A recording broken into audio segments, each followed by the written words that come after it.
This weekend, we saw the first full effects of the 10 p.m. curfew on the capital's restaurants and bars.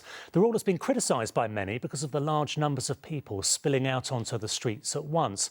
There are calls for tougher measures here in London, but despite a steady rise in cases, there are no plans just yet to introduce more restrictions. Our political correspondent Simon Harris has the latest.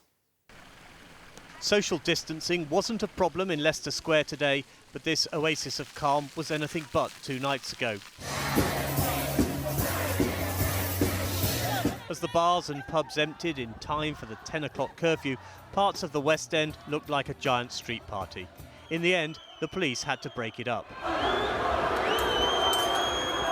People can blame customers, but it's not their fault. We're pushing them all out at the same time. Bar and club owner Jeremy Joseph predicted the chaotic scenes on the streets of Soho at throwing out time, but even he was caught short. On Friday night, I had a panic because we had 3 customers still in the toilet at 10 o'clock. They left between 2 minutes and 3 minutes past 10. That's me breaking the rules. Am I having to close my toilets now early to make sure they leave on time? The capital's infection rate means Londoners are teetering on the brink of even more curbs on their movements. London is now on the government's watch list. The mayor thinks there should be an immediate ban on households mixing. But for now, ministers are holding off from imposing a London-wide lockdown. The government is facing opposition from some of its own MPs who don't like the idea of more restrictions and think Parliament is being sidelined. Many of us represent areas where the incidence of the virus remains very low. In the southern part of my constituency, in that district, there were no cases last week. Before we embark upon measures that affect everyone, as opposed to firefighting in individual areas, it is really important that this House has the chance to really scrutinise and hold to account and challenge. What I can say is that we want to ensure that the House can be properly involved in this process, whilst also allowing the whole nation to move fast where that's necessary. I know it's inconvenient for ministers to come to the House before they take away people's liberties. But what I'd say to ministers is, it is supposed to be. It is what keeps us a free people. The government is said to be waiting for more up-to-date figures about hospital admissions and test results before deciding if Londoners should face the same measures being imposed in the north of England. Simon Harris, ITV News, Soho. Good evening, I'm Duncan Golestani. They were snatched from their foster home as they played in the garden in South London. 3 young brothers taken by their father after he threatened their foster mother with a knife and tied her up. More than a month later, police are offering £20,000 for any information on where Bilal, Ibra and Yassine Safi have been taken. A 16th arrest was made this afternoon, but police still don't know where they are, as Simon Harris now reports. The Safi brothers have been missing for more than a month. They were soon to start a new life after being put up for adoption. Instead, their father Imran turned up at their foster home with a knife and took them away. The abduction at Coulsdon in South London led to a police investigation, which has seen no fewer than 15 friends and relatives of the Safi family arrested and questioned. But the boys still haven't been found. Today, the police released more pictures of Bilal, Ibra and Yassine playing on the day they were taken, and they've put up a £20,000 reward. Crucially, they want to trace a passenger, a man with a beard, who was in the red Nissan Qashqai the boy's father was driving. He's thought to be an accomplice. Clearly, we're very concerned about the welfare and the safety of the 3 boys.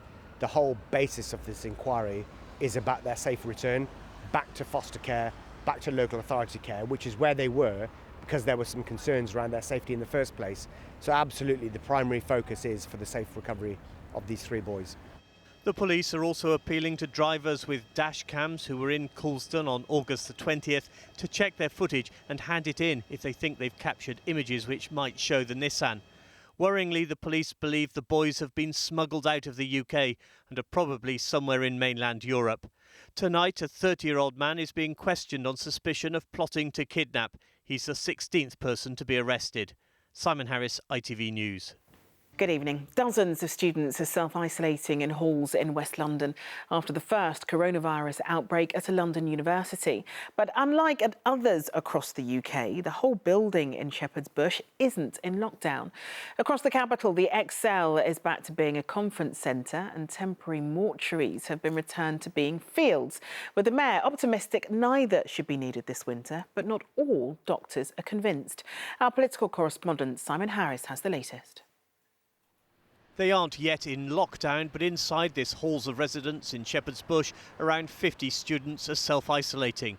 The Royal College of Music said there had been what it called a small cluster of COVID cases. We know there are many cases, but there's also, on top of that, a lot of miscommunication, misunderstandings with the staff. We don't exactly know what we have to do or not do. It's a difficult situation, obviously, and it's difficult for the management and for the staff, certainly, but it's also very difficult for us students. When the first wave of COVID infections hit London in the spring, the authorities didn't know what to expect. A large mortuary was set up on Wanstead Flats in East London. And this is how it looks now.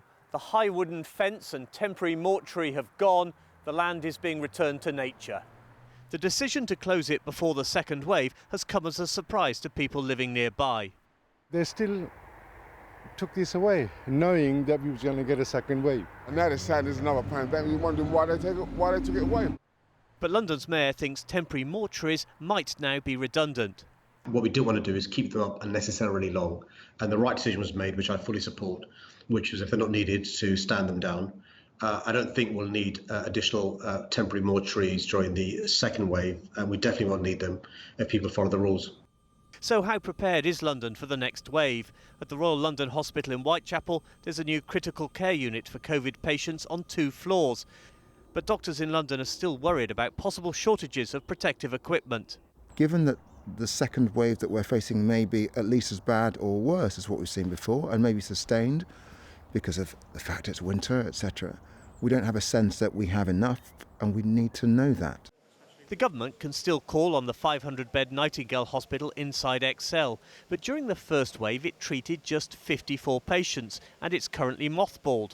And the rest of ExCeL is also deserted after the government banned trade fairs last week. There should have been 7 big shows here this week. It's a crushing blow for jobs, and also we are, as a sector, hugely successful, very viable, and the moment we can trade, we will again be profitable. So it's that gap at the moment of not allowing us to trade. Tonight, the Royal College of Music said students in Shepherd's Bush were being fully supported, and the college was working with the authorities to contain the outbreak. It was interesting what we heard from the mayor early on in your film, so it feels as though there could be a reason to be optimistic. Yes, all week Sadiq Khan has been calling on the government to bring in new lockdown measures in London, asking that households are immediately banned from mixing. But there we heard him say he doesn't think temporary mortuaries will be needed during any second wave. But he went further, saying he thinks that NHS hospitals in London will also be able to cope without sending patients to the Nightingale at ExCeL. The Nightingale has already been scaled down. It was built as a 4,000-bed facility, but in fact only 500 beds were commissioned.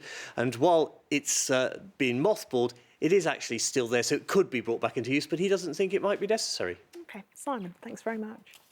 Good evening. As the infection rate continues to rise in parts of the capital, Boris Johnson has told ITV News London he cannot rule out further coronavirus restrictions, even while admitting it breaks the heart to see central London and the city deserted. In an interview with our political correspondent Simon Harris, the Prime Minister told us what he thought about the possibility of having borough-by-borough restrictions. Cases have been rising fast in Redbridge, Barking and Dagenham and Newham. But first, we asked how likely is a total London lockdown. Well, I think the answer to that depends very much on all of us working together to get the virus down. And it's, when we say how close we are, I think we need to see how the package of measures that we've got in place feed through and whether they start to have So it's not an imminent? effect. We're keeping everything under review, Simon, but what I want to do, and I think what Londoners would want to see is a balanced approach that tries to keep the economy going as much as we possibly can, keep schools open, but also depresses that R. And the way to do that is for us all to follow the guidance that people know. The Mayor thinks there should be an immediate ban on households mixing. Better do it now. Why don't you do that? Well, we keep all these measures under constant review, and we talk to the Mayor the whole time. And I don't rule out taking tougher action if we have to. But we want to try to keep as much of life going as normally as possible for as long as possible. If there is a London lockdown, will it be London-wide or borough by borough? I don't want to comment on a hypothetical situation there. I think people want to know. Well, I think one of the questions people will legitimately ask about a borough by borough approach in London is how realistic is that, given the big flows across the city, the big movements you see between boroughs. But look, Simon, we're keeping all these things under constant review. How can you justify viable bars and pubs in places like Soho, and even in your own constituency, possibly going out of business because they can't trade after 10 o'clock and they can't make enough money? On the 10 p.m. Restrictions, look, nobody wants to bring in a measure like that. And I understand the frustration and the fury of people in the hospitality sector who face these restrictions. I understand the frustration of people who want to enjoy themselves. But we have to stop transmission of the virus if we possibly can. Have you been into the City of London or Central London to see how dead it is? Of course, and it makes it breaks the heart to see it.